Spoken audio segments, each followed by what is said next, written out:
Hello, Morongo Basin, and listeners around the world online at Z107.7 FM.com.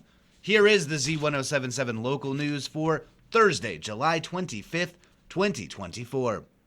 A pretrial disposition hearing was held for a hit-and-run case that occurred in January on Highway 62. Here is reporter Adeline J. Wells with more from the hearing.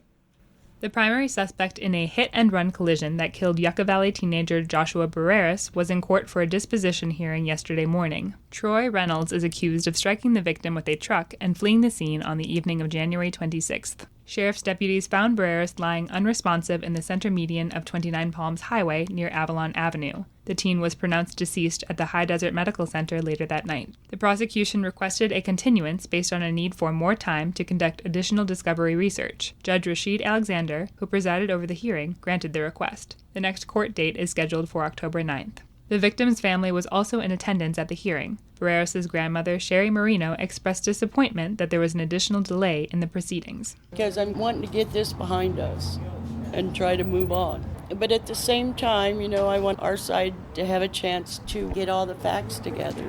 Either way, it's still hit and run. He could have been the difference between my grandson's life and death had he just stopped. Troy Reynolds is charged with felony hit and run resulting in permanent injury or death. He is currently out on $500,000 bail. Reporting for Z107.7, this is Adeline J. Wells. A man on probation for domestic assault was arrested for investigation into stabbing a woman with a screwdriver in 29 Palms. Deputies responded to a report that a woman had been attacked at around 4:50 a.m. early Monday morning. The woman had returned to a room at the Fairfield Inn and Suites on Encilia Avenue, but told deputies that she had been stabbed with a screwdriver and bitten by a man at a different unidentified location. Deputies arrived at the hotel to find the woman suffering from stab wounds in her hand and thigh and say she was taken to High Desert Medical Center for treatment. The victim positively identified the suspect in the stabbing as Leroy Martin Jr., 65, and deputies contacted him at around 5:30 a.m. in the 6000 block of Roberts Avenue in 29 Palms. Martin is currently on probation after pleading guilty to a misdemeanor charge of domestic assault relating to an incident in May 2022, and is currently facing a misdemeanor charge related to a domestic assault from April 2023. Leroy Martin Jr. was arrested for investigation into assault with a deadly weapon and booked into the West Valley Detention Center on $40,000 bail. He is facing 2 felony charges for assault with a deadly weapon, not a firearm, and inflicting corporal injury on a spouse or cohabitant, with enhancements for using a deadly weapon and prior felony convictions. When 29 Palms City Manager Stone James gave a comprehensive post-storm report at Tuesday night's City Council meeting, he noted the massive amount of sand removed from city streets by Public Works, leaving Z107.7 listeners to wonder, where does all that sand go? Reporter Heather Clisby dug around for answers.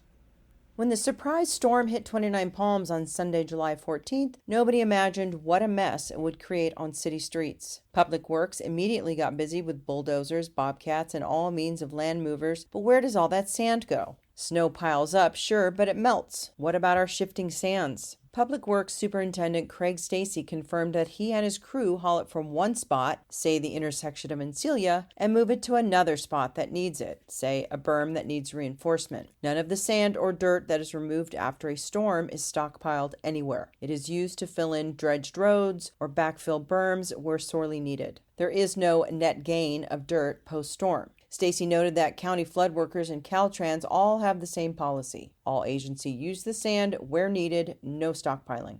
Also, Stacy noted that while his department gets lots of inquiries about residents wanting that excess dirt, he notes that it is of very low quality and not something he would use in his own yard. The storm is essentially processing the dirt like a miner panning for gold and separating the aggregate rocks from the silt, so it is not an even mix like regular dirt. Thanks to Public Works, Lorea Avenue between Highway 62 and 2 Mile Road is now open to traffic after a timely road repair. Reporting for Z107.7, I'm Heather Clisby. The town of Yucca Valley is looking for artists to create conceptual artwork and designs for entrance monument signage to welcome residents and visitors into town. Signage nerd Robert Hayden has the details. In their press release, the town says they're seeking innovative and captivating designs that reflect the identity of the local community. The sign will be located at the southwest corner of 29 Palms Highway and Camino del Cielo Trail and should be sized for visibility from the road, considering both pedestrian and vehicular traffic. The proposed sign should have a maximum height of 8 feet with a max width of 12. To submit for the sign, prepare high-res digital images or detailed sketches of the proposed conceptual design, along with a brief artist statement of 500 words or less explaining the concept, inspiration, and intended impact of the design. Preference will be given to local artists, and the selected artists will receive a stipend of $1,500. Any selected designs will undergo an 8-week public comment period. The Town Council will then review all artwork, the process, public comments, and selections made by the commissions and approve their final selection. The application period is open now, and submissions must be emailed to publicart@yucca-valley.org by August 14th. We'll have that email address at our website, Z107.7fm.com. Reporting for Z107.7 News, I'm Robert Hayden. For the past 5 weeks, over 60 kids aged 7 to 17 and volunteer staff have been hard at work auditioning, casting, building, painting, sewing, learning music and choreography, and rehearsing for 2 versions of the musical production, Seussical. The Theater 29 Summer Youth Theater program will perform 4 shows from each age group starting tonight. On tomorrow's Up Close show, host Gary Daigneault will talk with the directors, choreographer, and some of the kids involved in both programs. Find out more about this wildly successful youth program at 10 a.m. Friday, live on Z107.7 and as a podcast at Z107.7fm.com. For tickets to shows on July 25th, 26th, 27th, and 28th, go to theater29.org or call 760-366-8471. And finally, at this week's meeting of the 29 Palms City Council, longtime council member Joel Klink, representing District 2, announced that he would not seek re-election for his position.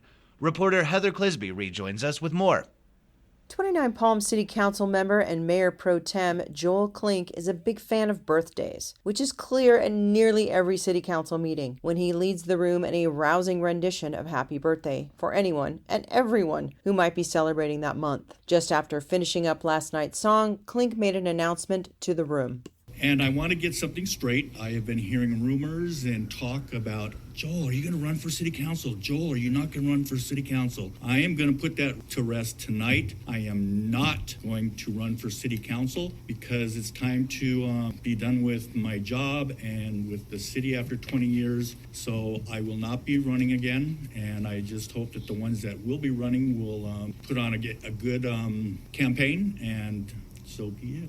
Mayor Bilderain thanked Klink and joked about crying on the drive home. Indeed, after 20 years, Klink has been a fixture at City Hall and has served on the council since December 2004. Klink also served as mayor in 2007, 2009, 2013, and again in 2015. Klink served on numerous committees, worked with various service organizations, and received several honors. The next election for 2 positions on the City Council, Districts 1 and 2, will be held on November 5th of this year. Residents interested in running for council must make an appointment with the city clerk to receive and submit campaign documents during the nomination period, which is July 15th through August 8th. For more info, look for the link in this story at Z107.7fm.com. Reporting for Z107.7, I'm Heather Clisby. That's our local news. Hear local news 7 times a day, 7 days a week at 7, 8, 9, noon, 4, 5, and 6. If you hear about news happening, let us know. Email us at tips@z1077fm.com. Reporting for the Morongo Basin News Leader, the award-winning Z107.7 Local News, I'm Jeff Harmetz.